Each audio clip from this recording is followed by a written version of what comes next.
She was young, full of life, and had her entire future ahead of her. But one night she vanished, only to be found lifeless by the riverbanks of Gallatin County. For nearly 28 years, her case remained unsolved. No suspects, no solid leads, only whispers of a town haunted by her memory. But when new forensic technology uncovered a shocking truth, the world finally learned what really happened to Danni Houchins.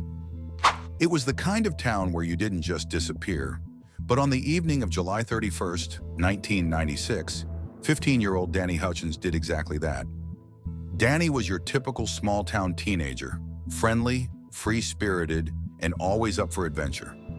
That summer, she was living with her mother and stepfather, enjoying the long Montana evenings that stretched endlessly under the wide-open sky. But one fateful night, something happened. Something that would leave her family desperate for answers for nearly 3 decades. At some point that night, Danni never made it home. No frantic calls, no final goodbyes, just silence. And by morning, that silence became deafening.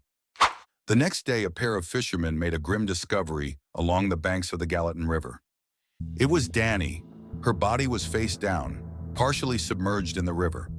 She had been missing for just a few hours, but something was terribly wrong. Her body showed no obvious signs of trauma, no defensive wounds, no bruises indicating a violent struggle. It was as if she had simply laid down in the river and died. But was it an accident? Or was there something far more sinister at play? For investigators, this case was a puzzle with missing pieces. No witnesses, no suspects, just a girl found in the river, gone far too soon. The initial autopsy only deepened the mystery. There were no drugs in her system, no alcohol, no clear cause of death. But there was something unusual. Her lungs contained less water than expected for a drowning victim, meaning she may not have drowned at all. But if she didn't drown, how did she die? As weeks turned into months, the case grew colder. Investigators pursued every possible lead, talked to friends, retraced her final hours. But nothing added up. The town whispered theories. Did she run into someone dangerous? Did she know her killer? Was this an accident or a murder? And so, for 28 years, the case of Danni Houchins became another unsolved tragedy, until finally, science caught up to the truth. In 2024, advances in forensic technology changed everything. Investigators re-examined DNA evidence taken from the scene decades earlier. A sample that had once been useless was now the key to unlocking the truth. The results pointed to one man, Paul Hutchinson. Hutchinson had been living in Bozeman, Montana at the time of Danni's death. He wasn't a known criminal. He had no violent past. But now, nearly 3 decades later, his name was tied to a murder that had haunted the town for years. When detectives arrived at Hutchinson's home in July 2024, something was off. He wasn't defensive. He wasn't angry. He was terrified. He barely answered questions, his voice shaky.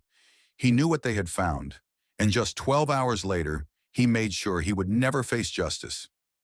The next morning, Paul Hutchinson was found dead in his home, a self-inflicted gunshot wound. He had taken his secrets to the grave. With no confession, the question remains, what really happened that night? Investigators believe Hutchinson encountered Danni by chance. Maybe he offered her a ride. Maybe she trusted him. Maybe she never saw the danger coming until it was too late. And just like that, her life was stolen. For Danni's family, justice came too late, but at least after 28 years, they finally knew the truth, and the town of Belgrade, Montana could finally lay their daughter to rest. If you found this case as shocking as we did, don't forget to like, subscribe, and turn on notifications for more true crime stories that uncover the darkest secrets of the human mind. What are your thoughts on this case? Let us know in the comments below. Until next time, stay safe, stay aware, and remember, monsters aren't always strangers. Sometimes they live right next door.